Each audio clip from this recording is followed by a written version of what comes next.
नमस्कार, हम प्रियांशु सिंह और आप सब देख रहल बनी टॉप 10 भोजपुरी। और आज आप सबके बीच में लेकर आ गई बनी एक और वीडियो जोनी वीडियो जुड़ल बटे भोजपुरी सुपर स्टार दबंग स्टार खेसारी लाल यादव जी के तरफ से।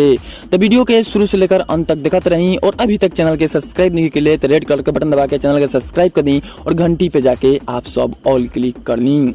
आप सबके बता दी कि आप सबके पता हुई कि खेसारी लाल यादव जी के आए दिन ना एक सॉन्ग रिलीज होखत रहेला, चाहे होली सॉन्ग होके चाहे चैता सॉन्ग होके।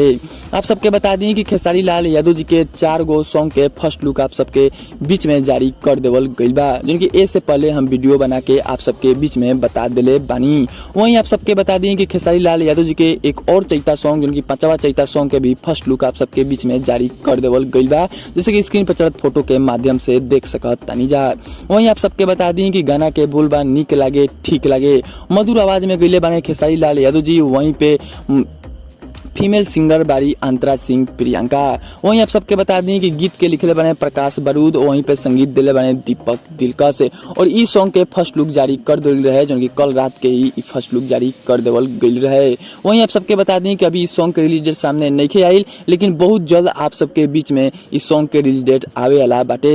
हो सकता है कि आज शाम ले आप सबके बीच में इस सॉन्ग के रिलीज डेट सामने आ जाई। तो ये वीडियो कैसा लागल आप सब कमेंट बॉक्स में जरूर बताइम और वीडियो को ज्यादा से ज्यादा शेयर करम कि और भी खेसारी लाल यादव जी के फैन तक ये वीडियो पहुंचे। फिर से ताजा खबर के साथ, तब तक देखते रही टॉप 10 भोजपुरी। जय हिंद, वंदे मातरम।